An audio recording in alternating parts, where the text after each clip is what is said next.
maximize the time for anybody in the audience to make a comment, raise a question. We're going to not break and move right into public comments. And so there is a roving microphone. Somebody who has the mic? Can I see who has the microphone? Okay. Can you?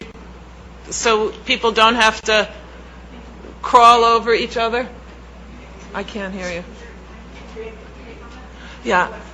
And if you would keep your comments brief, I would be very appreciative, because if you don't, I'm afraid I have to make time for others. So he's going to keep the timer. What did you say?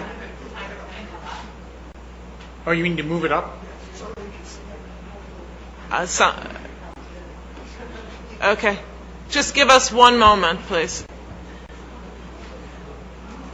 So they're setting a finite time for each? Yeah, I think they are. It's a good idea. Yeah. I hadn't heard.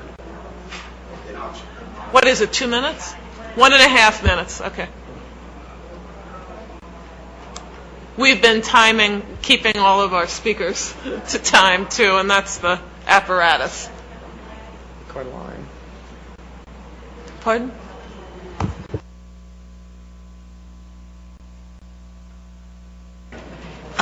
If I can clarify, we had a number of people who asked to speak, and we had a public sign-in at the front table as we communicated throughout the past few weeks with people who asked to speak. Consequently, to all of you wonderful people in line, I am sorry to say I'm going to go in order of this list. So everybody could actually just sit down, please, and I will call the list, and I will bring this to you, okay? Thank you so much.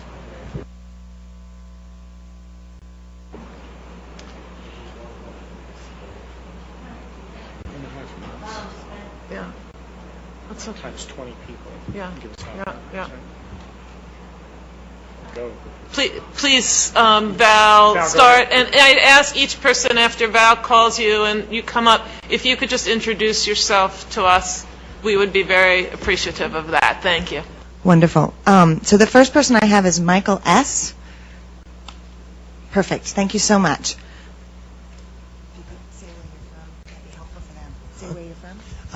My name is Michael Shaneyfeld. I'm from Birmingham, Alabama. The question that I brought to the board is that in 2000 I was approached by an ex-Navy sub diver, and he brought to my attention the use of an auditory weapon that he stole from the United States Navy. Yeah. He told me about this weapon that he stole from the Navy. And he told me how the weapon would affect the central nervous system of a human. And he wanted me to go out and assist him in certain things. And in 2006, my life changed. I woke up one night and I got a strong electrical shock in the center of my chest. From that, I started to have problems with my heart. I started having bigeminis, irregular rhythms. Went in and to the hospital. The doctors determined that I was getting electrical shock through my chest. Then I went in and had an operation done, ablation. And all this just keeps going on. From then it went to my lungs. Then from there it went to my kidneys. From there it went to my bladder. From there it went to my colon. And it keeps going on and on and on. Medically, I've been looked at and reviewed over and over and over again. My brother, he's a doctor. My sister, she's a nurse. My nephew's a nurse. And I've got people that have talked to me about medical situations and medical views. And I know exactly what's occurring is wrong, and I feel like I'm a test subject. And I've responded to the government, and the government responded back to me. But I have not seen no action. I've given y'all a report, and y'all can look at the letters that I've sent in.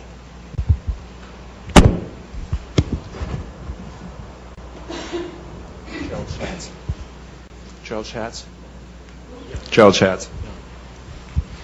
Thank you. My name is Gerald Schatz, and I'm a lawyer and retired assistant professor of ethics and law at Michigan State University.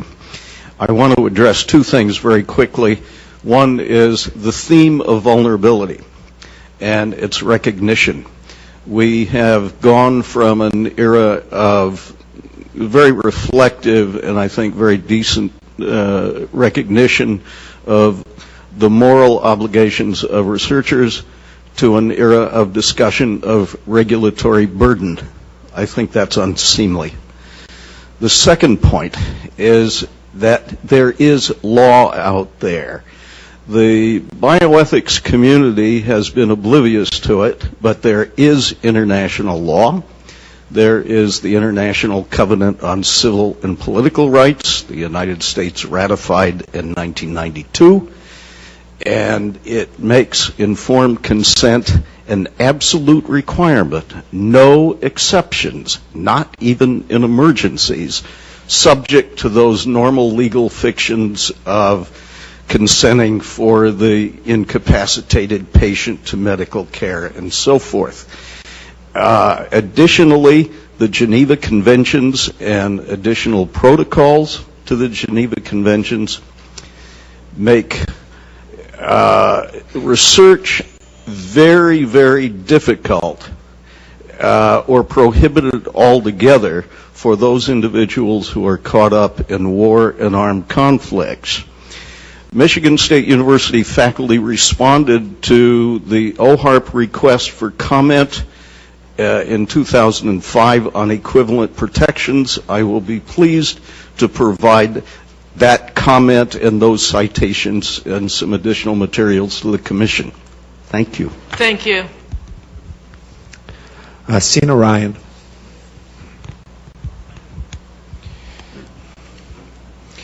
Thank you very much. My name is Sina Ryan. I am an Iranian American, been living here since 1976. To answer the question to the chair lady that if it's still going to happen or it's still going on, I will assure you that it's still experimentation going on, and one of live standing right here. I strongly believe that I have been targeted for the experimentation of a brain research since September 2008. Without my consent, they are controlling my mind and using electronic remote control device to send instruction.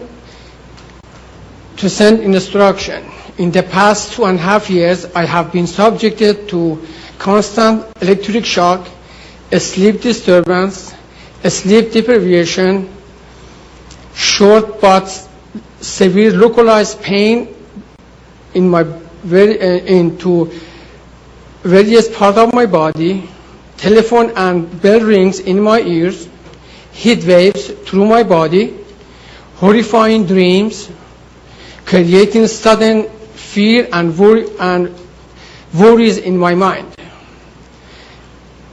They do these mostly when I am inside my apartment, but sometimes some of this happens when I'm outside without seeing anybody or any device. This experimentation are done to me without any touch or anything, see anybody. This inhuman and painful method of torture include reading my thought and memories. Through this, they have been able to control me and subject me to severe pain that I have been suffering for the past 29 months. My health has deteriorated during this time, and I have no medical insurance to seek medical help. My life is in danger, and I need your help from the government. I am only asking them to stop this painful torture and leave me alone so I can go back to my life. Thank you. Thank you. Dr. John Hall. My name is Dr. John Hall. I'm a medical doctor from Texas. As I understand the memorandum from the President, it's for you to determine if current legislation is adequate in protecting individuals and if there's any ongoing experimentation. In reviewing the common rule, it's very obvious that there's a lot of loopholes to informed consent. All of the horrific experiments you've mentioned, Willowbrook, MKUltra, radiation experiments, mostly were done without informed consent. They were funded by the DoD and intelligence agencies where I'm not even so sure you would know if there's an IRB, much less if an IRB is looking at informed consent. As a physician, relative to some of what you're hearing today, in the community, we are seeing an alarming rate of complaints of use of electromagnetic weapons, microwave auditory effects, silent sound spectrum, EEG cloning, which has taken the lab out of the laboratory and into the home. Most of these, from the research that we reviewed, can be done remotely. It seems to be more weapons research than medical research. I personally corresponded with upwards of 1,500 victims, all complaining of identical complaints from every state in the nation. Of being exposed to electromagnetic radiation, non-ionizing radiation for the use of cognitive control or behavior control. I've submitted a paper to you, and there's another paper submitted to each member from another physician in Kansas City, alluding to the same thing. Thank you. Mrs. Hall? I would like to refer my time back to Dr. Hall. Can I read it? Okay. Mr. No, it's okay. Mr. Millicent Black. Oh, madam. My name is Millicent Black. I'm from Tennessee, possibly a transgenerational person whose family members have been used for at least 3 generations, and I'm the second one. My dad possibly was the first one who was admitted to a Nashville hospital with a pineal gland tumor, left there with a plate in the back of his head, not the front of his head where his pineal gland would have been. At his death, I sought, well actually before his death, I sought legal counsel for some horrendous treatment he had received at a nursing home that was also partnering with that hospital in Nashville, only to find out that a judge told the attorneys to drop that case. I am a part of the group that's here today representing those who are receiving the electromagnetic torture, and even my daughter at 5 months old was referred to that same Nashville hospital after having been refused treatment at the local hospital. I believe she is also a victim of the electromagnetic torture. Where does it stop? When are we given our rights as humans and as citizens? Does being African Americans qualify us as non-black or non-white and non-American citizens or non-American people? We seem to have a double bind going. Thank you. Mr. Marshall? Or Mrs. Marshall? Good afternoon. My name is Connie Marshall. I'm a former mayoral candidate from Louisville, Kentucky. I have never been involved in any criminal activity. I found a document in my bank account that said, problem with Kentucky government, check federal government paperwork and file before releasing information to anyone. I am an 8-year victim survivor of assaults by directed energy weapons.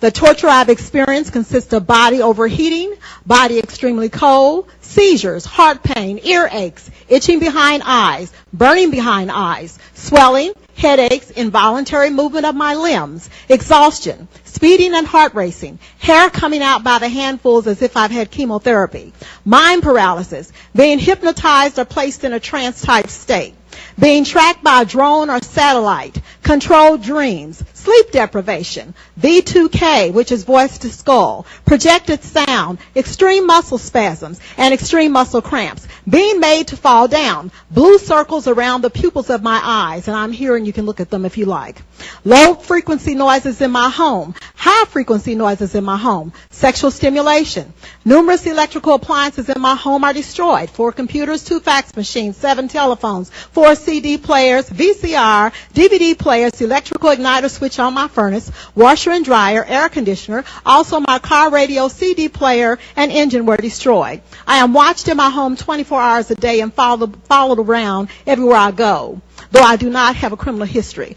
When I ran for mayor in my town, I was also attacked at debates and forums. My website is www.justiceforallcitizens.com. Thank you. And I would like to leave these flyers with you all as well. Thank you. Thank you. Mr. Alan Hornsblum. My name's Alan Hornblum. I'm a Philadelphia-based author who has written books on things running the gamut from organized crime to Soviet espionage. But for the purposes of this meeting, I've written 2 books on the history of using prison inmates as test subjects. You may be familiar with one or both of them. I'm working with a couple colleagues now on the history of using institutionalized children as test subjects for research, and I can assure you some of the material I'm finding is quite astounding, including the fact that Nobel Prize winners went to institutions for the feeble-minded to use them as test subjects. And in interviewing people over the years, not just test subjects, which I do on a regular basis, but also the doctors who initiated these experiments, these clinical trials.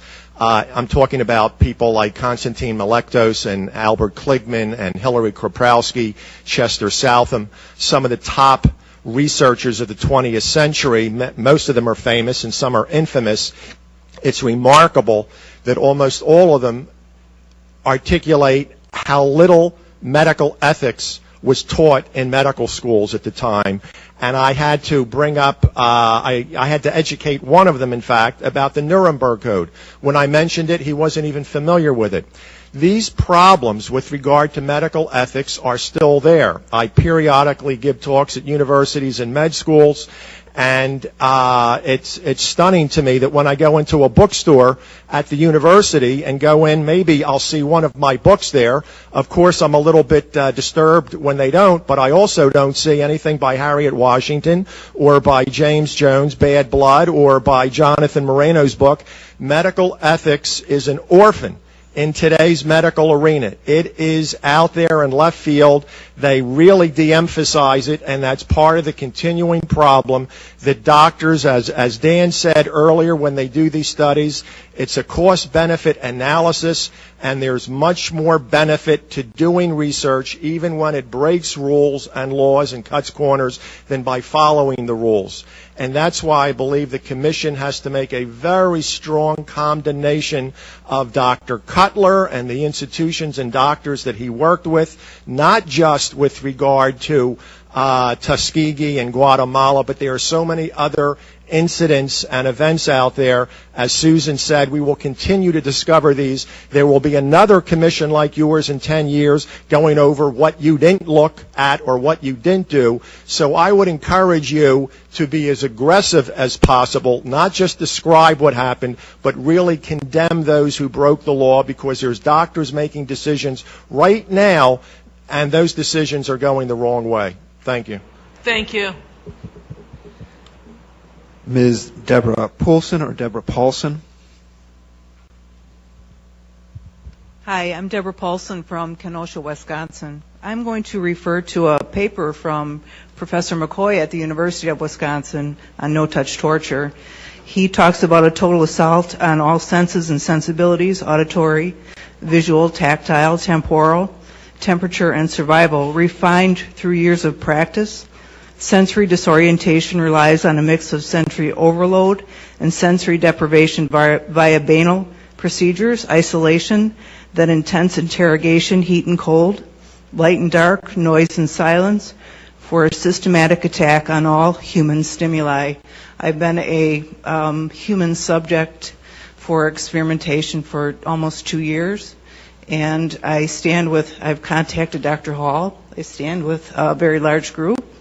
Excuse me, I'm very nervous, but I'm very tired of having my rights taken away.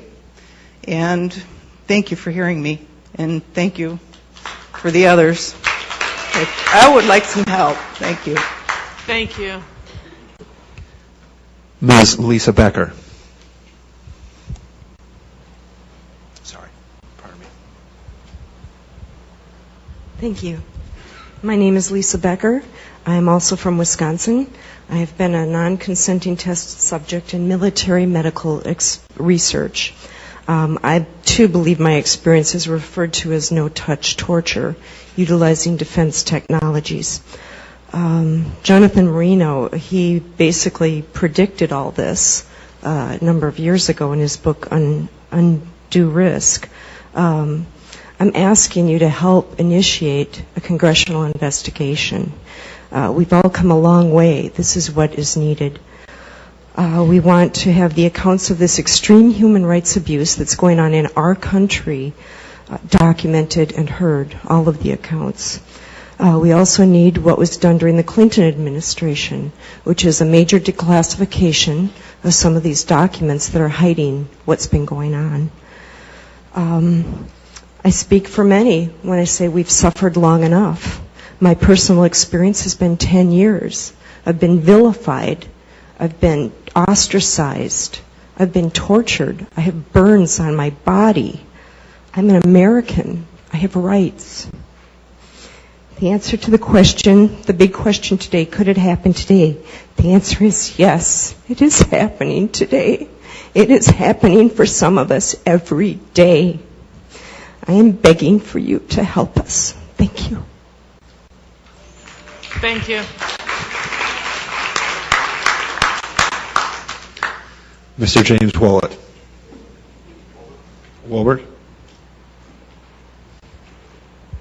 My name is James Walbert.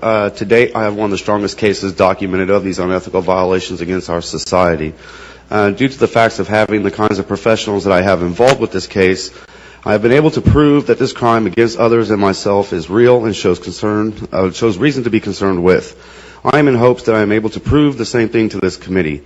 And by the introduction of the evidence that I have to introduce to the committee, I and the professionals that are standing with myself in this crime would like for this committee to consider the introduction of these documents with the growing concern of this crime to the President for his review.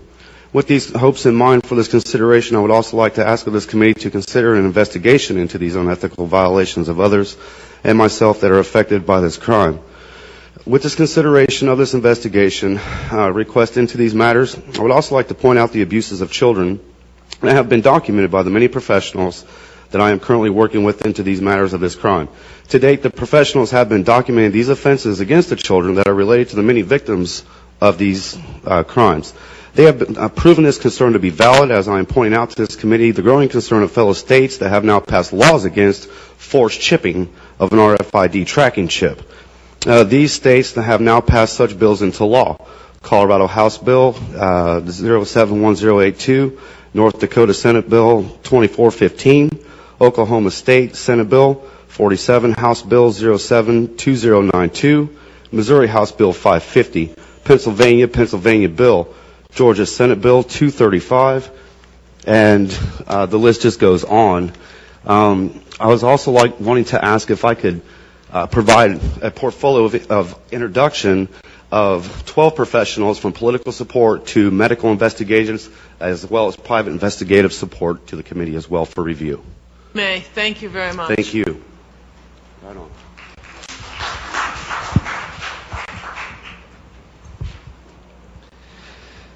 Mr. Peter Rosen.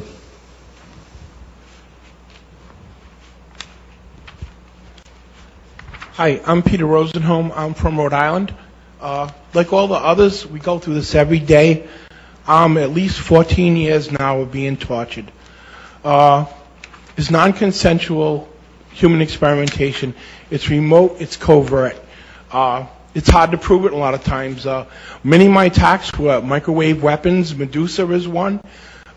In all the hospital statements when I was hospitalized, I told of being hit by radiation weapons, that I could hear voices. Medusa now admits to all those capabilities.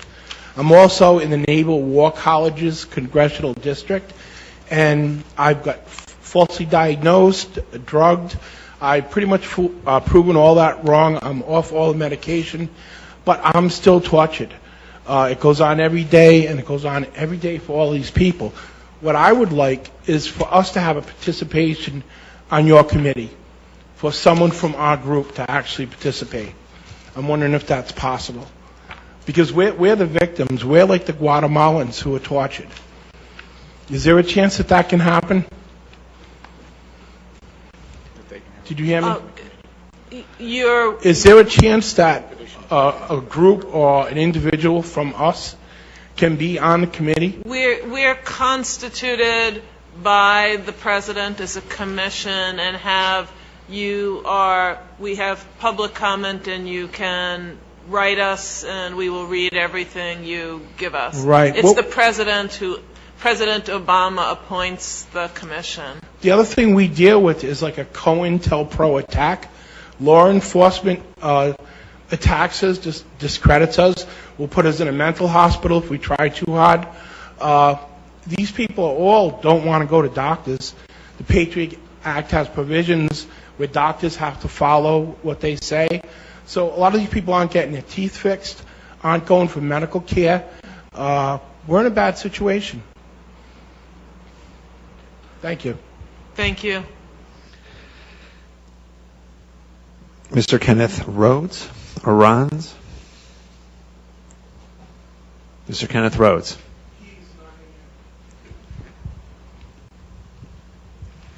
Ms. Letitia Peters.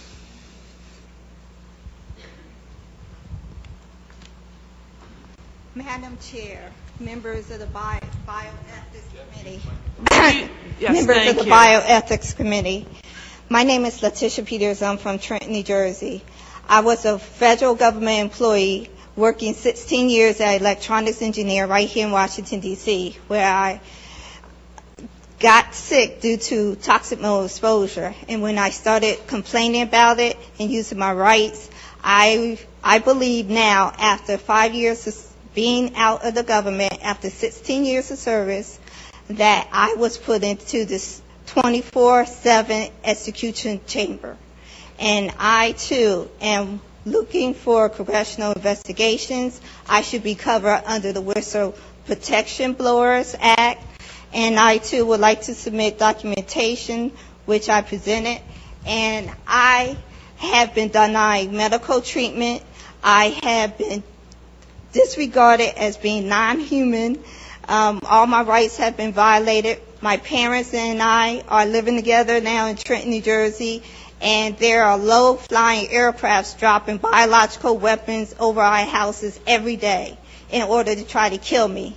And I just want to demonstrate some of the evidence that I have and provide to you, because I've been trying to get to the president, but I know all of my information has been rerouted. So I, too, am requesting a congressional investigation as well. And may I present this information to you? May. Thank you very much.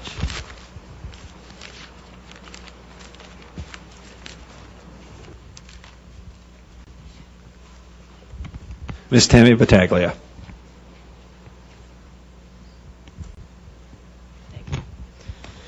Hi, my name's Tammy Battaglia. I've been enrolled in psychological experiments on the record since the age of 13 without my consent. I've spent many years recovering from experimental hypnosis, physical and biological testing that I've undergone during decades of tests conducted by government-funded doctors, corporate think tanks, and researchers. I've experienced tremendous loss and trauma over the years of subjection to non-consensual experimentation, which has been devastating to my life. The people conducting experiments on other human beings do not consider the horribly destructive ramifications that they're subjecting victims to. As a result, there is no rehabilitation after experiments. No consideration is given to the often severe psychological and physical trauma suffered by non-consensual test subjects almost continuously.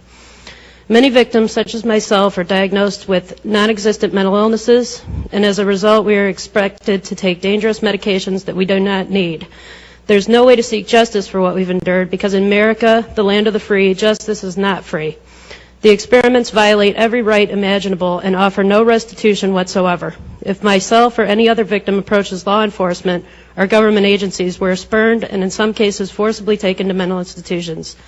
I've not consented to be experimented on by any branch of the government, military, or members of the American Medical Association. The initial experiments unfolded from decisions that were made for me when I was a child, at a time when I was unable to understand what I was being volunteered for or what the consequences would be. I deserve to be vindicated and released from these experiments immediately, as do all of us. Thank you. Thank you. Ms. Rose Gopinski.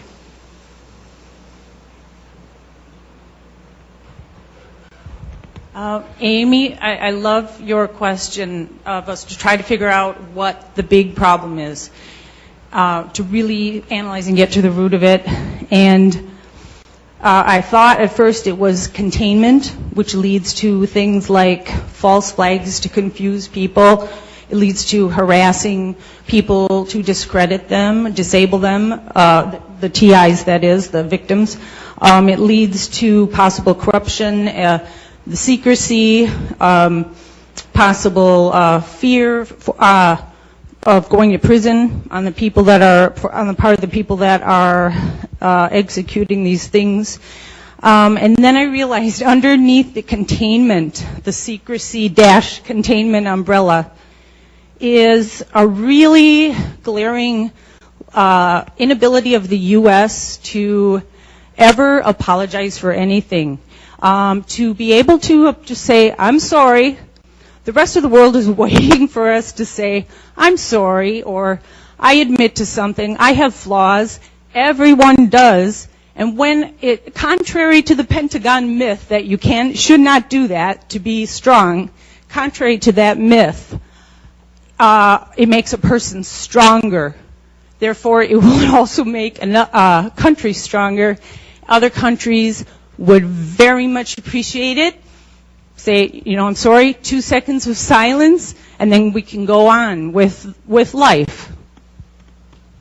Thank you.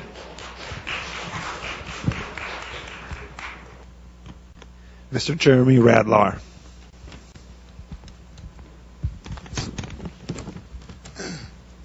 My name is Jeremy Radlow. I'm here to tell you that non-consensual human experimentation is happening in the United States today. I've been the subject of this experimentation for more than 5 years.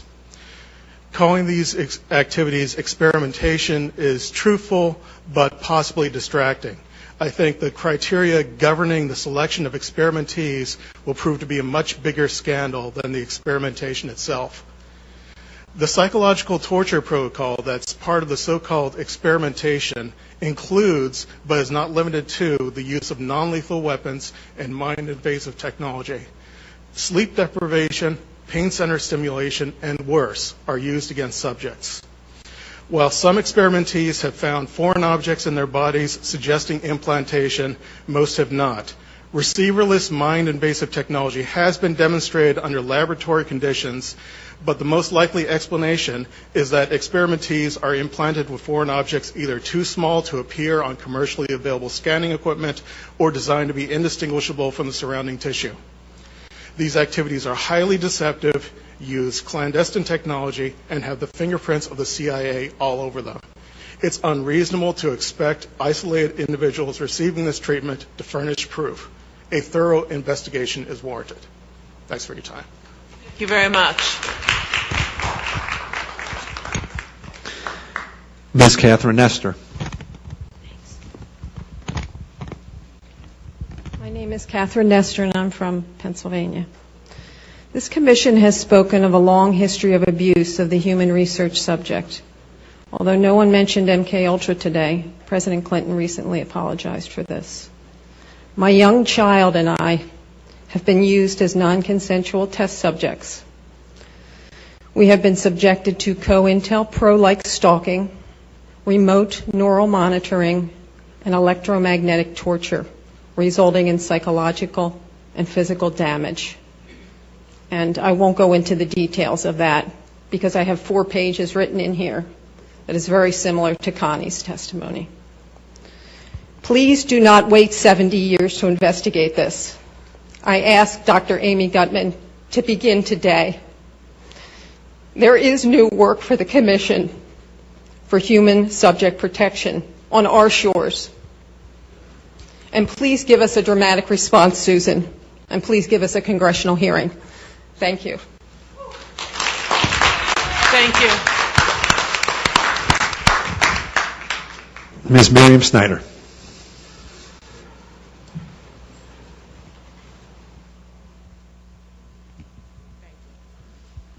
Hello, my name is Miriam Snyder. I'm an educator, minister, human rights advocate. I work with many people that have suffered the ramifications of unregulated, deadly human research experimentation. Since I've brought this to the public, I've become a victim too. In fact, in the past I was.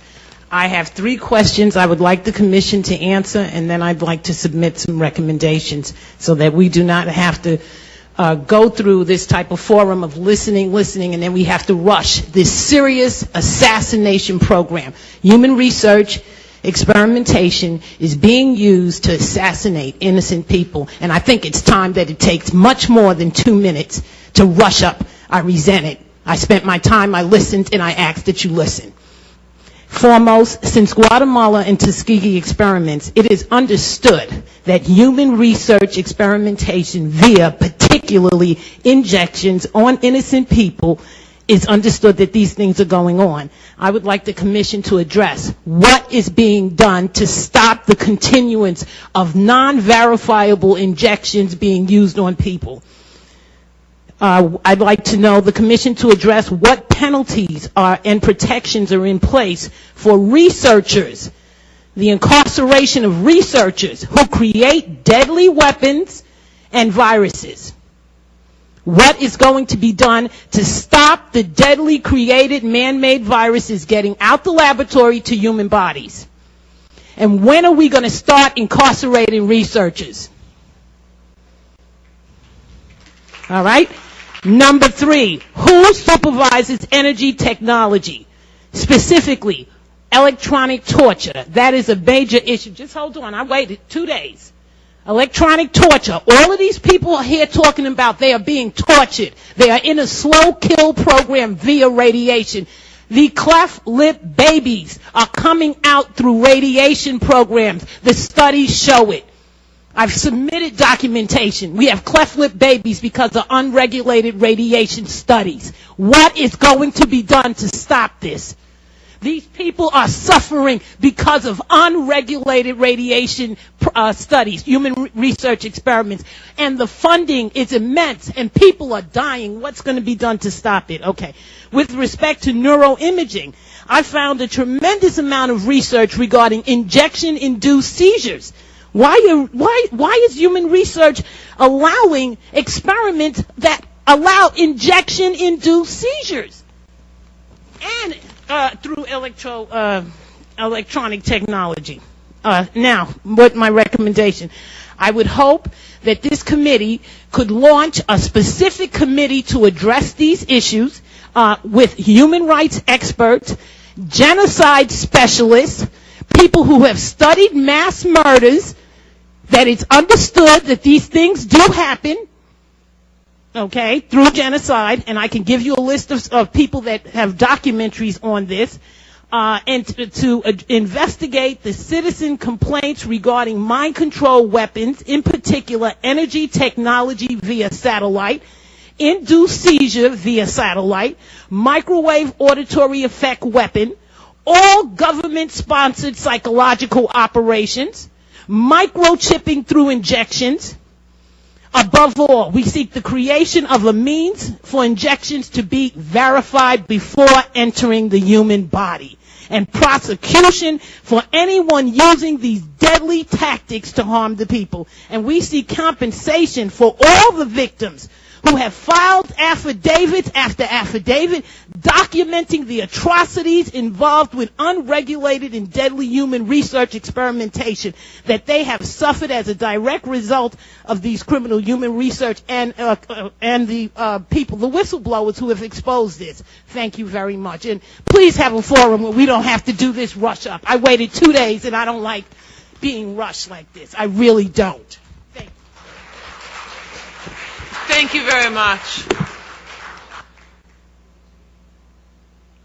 Mr. Nigel Nicholson.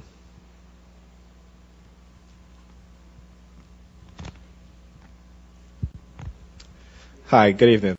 My name is Nigel Nicholson, and I have been in a psychological coercive mind control program. This started in 2002, where I was falsely arrested, I was drugged, and I believe I was hypnotized. Soon after that, I was being harassed by the police department, along with noise campaign that was being committed by the New York City Fire Department. I mean, for a whole year, every time I left my house, I was bombarded with noise, which led me to have a psychological breakdown. I've been job mobbed. I've been put into what I call a assassination type program. Okay? I've been villainized. My friends has totally retreated from me, even though I've continuously reached out to them. Okay? I have been under what I believe is neuro monitoring, when I can think of something and go outside and somebody will walk by me and repeat what I just said. I know I'm not crazy. Okay, regardless of what is being said, they make the victims of these programs to be diagnosed with a psychological illness to hide these crimes, because we all know that to discredit an individual, if you give them a mental illness or diagnose them with a mental illness, no one is going to believe us. No one is going to believe you or I. And this is how they are hiding these crimes. Thank you, sir. Ms. Micheline Jones. Micheline. Thank you. Hello, my name is Micheline Jones. I'm right here from D.C. I live in public housing, and I mention that because this is where most of the poor people are at, especially these days with the way the economy is going. I am the subject of MK Ultra, mind control. I am also the subject of electromagnetic radiation, and I have many videos to prove it. I've taken these videos to newspapers and to various places, even including, CDC, and everyone has just turned away as if this is hush-hush. I've had lawyers deny me assistance because they said this is too big. So in research, I found out that the former Congresswoman Cynthia McKinney asked for reinvestigation under her resolution HR 1026 to reinvestigate COINTEL activities. I am constantly stalked. There's many covert activities that have followed me. Sleep deprivation, I don't have that too much now because I force myself, clocks, radios, too much liquids at nights, whatever, just to get up and get out the house. I've asked public housing from the executive director all the way down to fair hearing, which is still pending right now, to get me out of this place. But now I'm beginning to wonder, would it do any good? I've relocated 3 or 4 times, and I had a deputy officer or county officer tell me this will follow you. So when they pick their subjects, this goes with you. I would like all of this medical abuse to be investigated, and if possible for you to get back with us. I didn't know about this meeting until yesterday, and I do appreciate your letting me have this time to speak. Thank you. Thank you, Ms. Jones. Mr. Timothy White.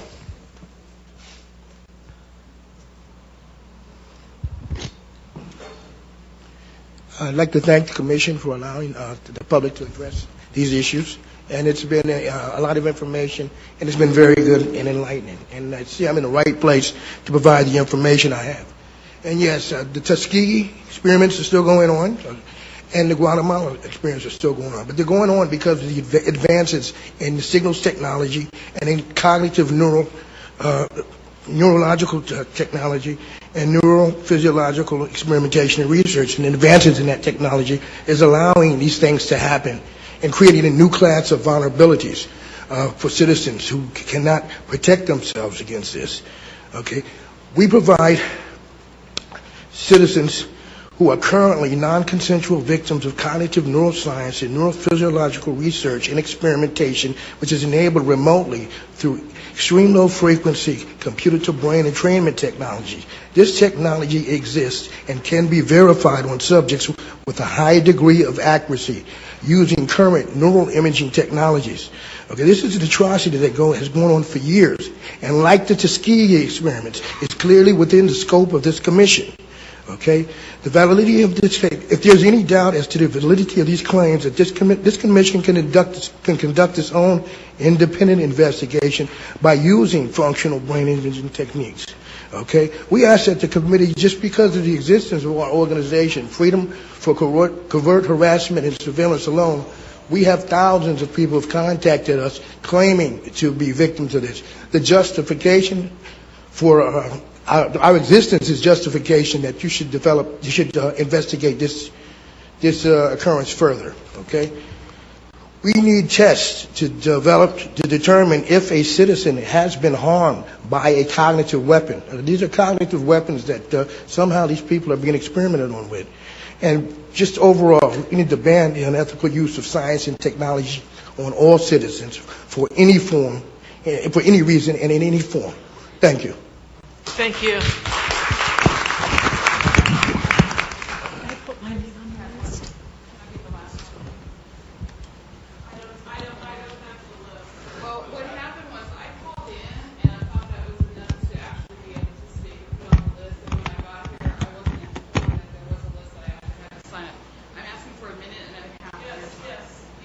Have a minute. We have about 5 minutes left. So, okay. Well, I'll take 5 minutes. No, but if there's somebody else, okay. Thank you. I'll try. Absolutely. Thank you. As you see, we have actually this is a minority of us. Approximately, let's say, I've spoken to probably 3,000 people. He's on probably 1,500. He's on 5,000. There's a lot of us across the U.S. And there's certain statistics, I think, that if you find that there is something going on wrong, that you're going on wrong, that somewhere along the line somebody has to do an investigation. There's a certain percentage of illness. You do an investigation. If there's a certain amount of cancers in an area, same as Brockovich went and did the investigation, she found a certain amount. Well, we're presenting our case right now. You said you guys wanted to be in the know. We're giving you the information now so that you are in the know. There is something going on. It's electromagnetically issue, and it has to do with from cell phones all the way to directed energy. And I think yesterday some of the colleagues went ahead and said that we didn't really talk about whether there's energy weapons or not, but I mean, we have thousands and thousands of documentations about energy weapons themselves. And all we're asking for is an investigation on this. People are being harmed, people are being tortured, and people are being killed. And I think it's a pretty important thing for a bioethic committee to look into. And all we ask today is to please do that. And Mark, on March 1st, 2011, we came to you and we told you. And I don't know how many more people. My friends are dead, tortured to death by electronic weapons. And I don't know how many more people will die. And I hope I will be here again if you have this next year. Thank you very much. Should ask if they're in there. That's the end of the list. Are we? That's the end of the list. Okay. Good. 1 minute. Okay. Thank you. I'm going to do the best that I can while being hurt by a national defense weapon that our country built. I love our country, but I am in contact and have been with the chief of the Department of Defense Fraud, Waste, and Abuse hotline. He's worked with me and my wife for 2 years, and he went to the Pentagon after we were air assaulted by a jet at 150 to 200 miles an hour, that being me and my wife. That's why my face is rebuilt, and she's at home taking care of 100 head of cattle with a brain tumor. I've had 3 removed. I guess my point would be this, is that I stood up to this program, and that would be the Joint Operations System that our country built with the non-lethal and less than lethal weapons system. And I'm the only one known in the world, besides the people that helped build this system, to have this actual pulse on camera and have caught it. And I would like to submit that disc. But I guess the one question I would have, it's okay, Eli, you don't have to beat me up for the microphone.